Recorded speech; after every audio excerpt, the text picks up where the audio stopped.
In 1887, a letter arrived at the office of Thomas Whitmore, the most prolific state capitol architect of the 19th century. The letter was written in his own hand, addressed to the American Institute of Architects, and it contained a single sentence that would echo through architectural history for reasons no one could articulate. I designed the buildings above ground. I did not design what lies beneath them, and I will not sign documentation suggesting I did. He was 74 years old. He had designed or substantially renovated the Capitol buildings of 14 states. He had shaped the skylines of a nation. And in the final act of his professional life, he was refusing credit for the work that had made him essential. No architectural firm had ever made such a statement.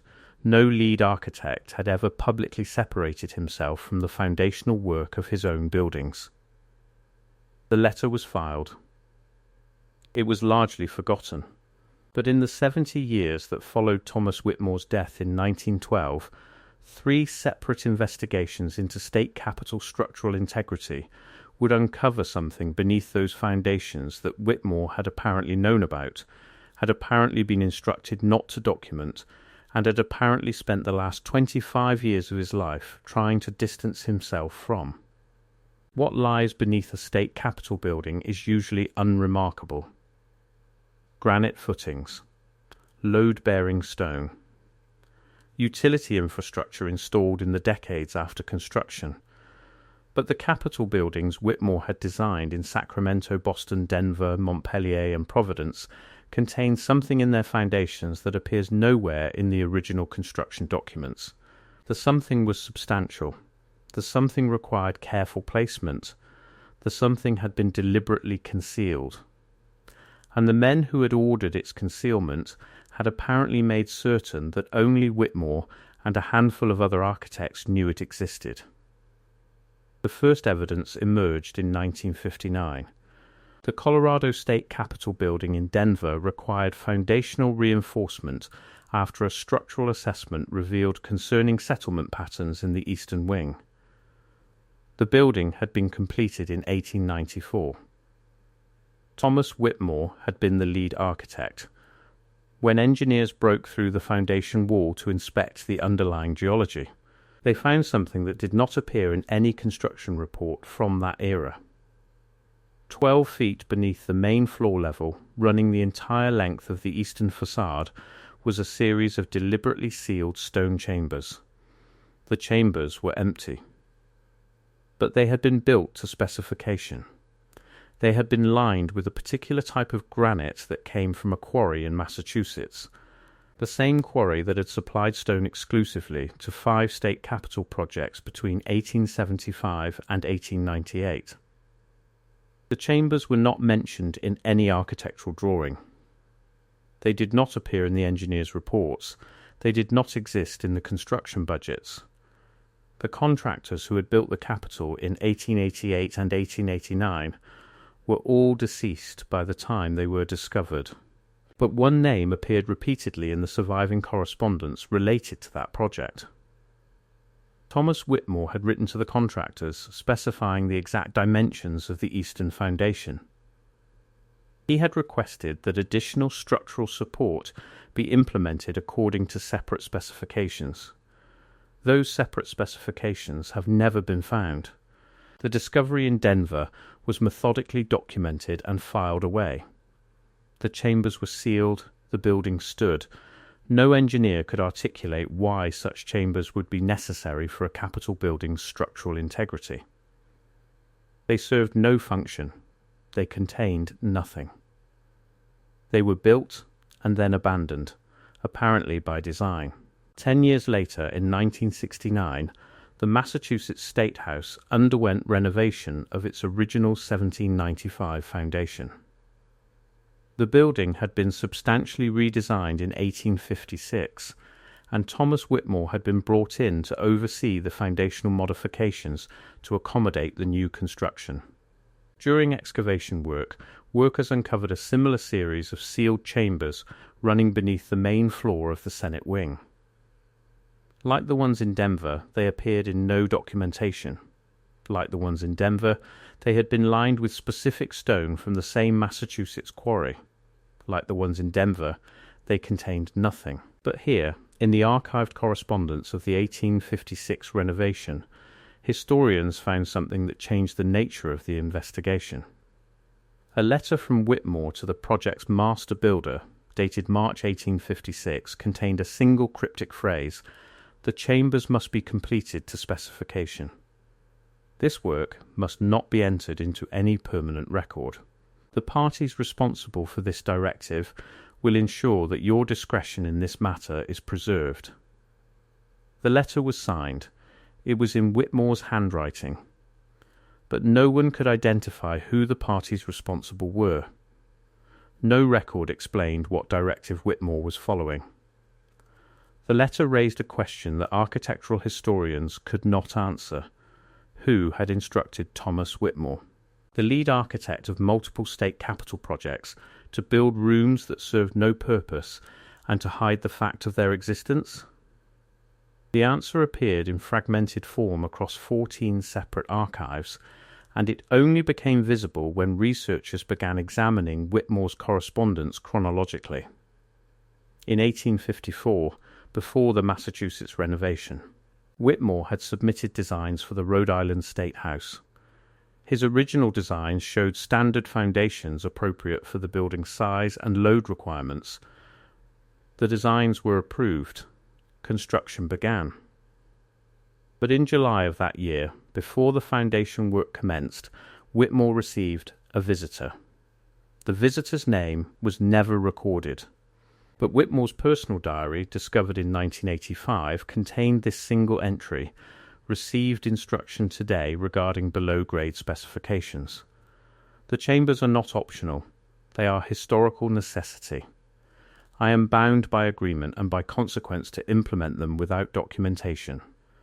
No record exists of who that visitor was. No contract specifies what consequences Whitmore faced if he refused. But what is clear from the surviving evidence is that Whitmore had agreed to something. He had agreed to build chambers into the foundations of multiple state capitol buildings. He had agreed to never document them. He had agreed to separate himself professionally from the foundational work of his own designs, and he had apparently agreed to remain silent about it for the rest of his life. Between 1854 and 1894, Whitmore designed or renovated the capitol buildings of 14 states. In every single project where Whitmore served as lead architect and where he had substantial control over foundational specifications, similar sealed chambers appear, not in the official documentation, but in the physical structures that survived into the 20th century and were examined when renovations required it.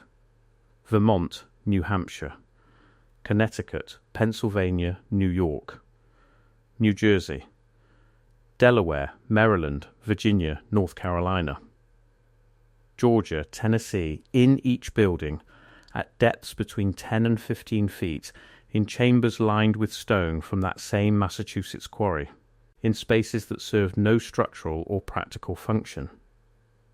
The chambers are not random. They follow a pattern. In every state capitol that contained them, the chambers were positioned beneath the legislative wings, not the executive offices. They ran east to west, parallel to the primary direction of light. They were constructed with granite walls exactly 3 feet thick. They were always sealed with fitted stone plugs, not mortar, which meant they could theoretically be opened. But no one had opened them in more than a century. No one was certain what authority they held or what they were meant to preserve or contain.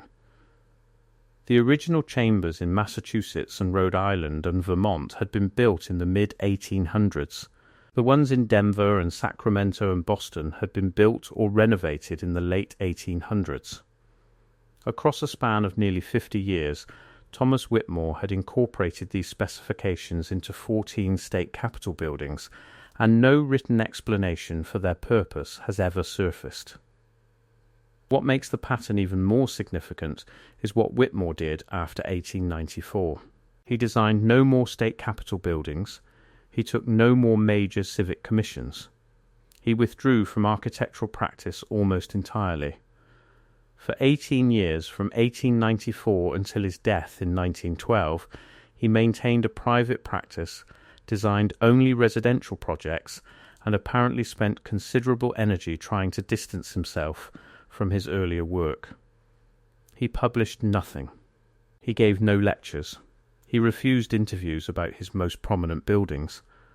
In 1903, when the American Architectural Review requested he contribute an article about his design principles, he declined.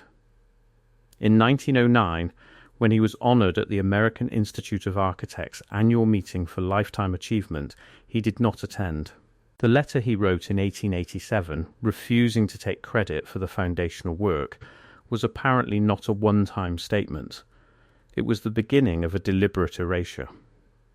Whitmore wanted his name associated with the buildings he had designed, but he wanted his name dissociated from the work beneath them.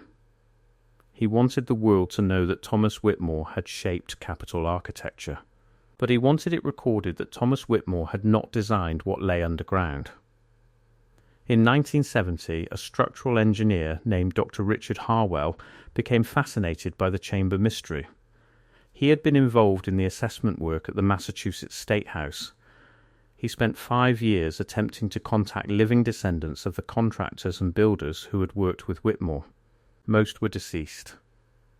But he found one man, Samuel Hutchins, 86 years old, whose grandfather had been the master builder on the Denver Capitol project in 1888 and 1889.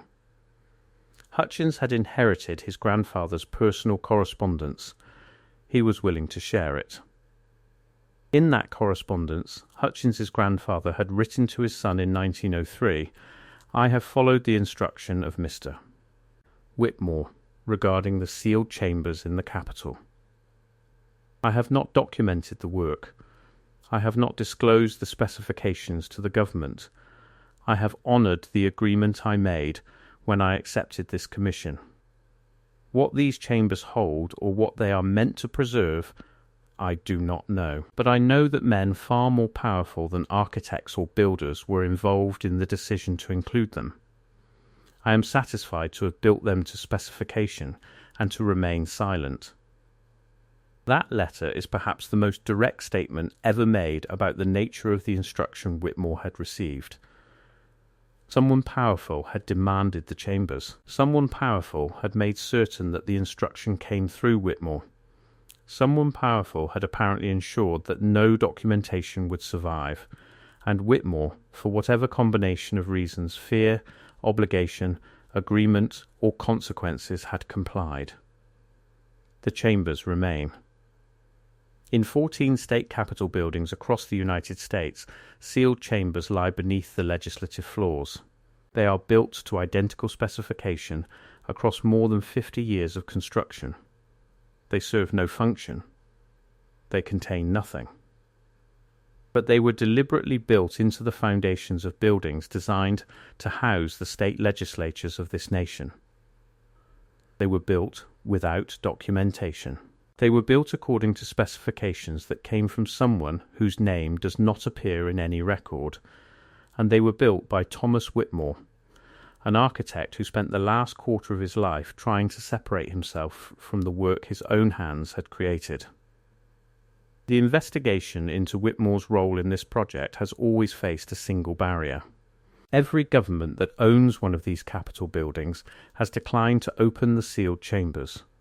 The state of Colorado, the Commonwealth of Massachusetts, the state of Vermont, the state of California, all have refused structural engineers and architectural historians permission to unseal and examine the chambers.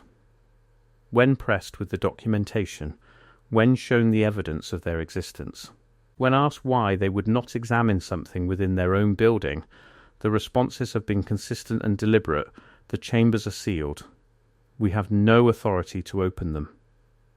Any decision regarding the chambers would need to come from a level of government beyond our jurisdiction. That phrase appears in official correspondence from multiple states. No authority. Beyond our jurisdiction. As though the chambers themselves existed under a different legal framework than the buildings that contained them. as though whoever had instructed Whitmore to build them had ensured that whoever owned the buildings could never legally examine them.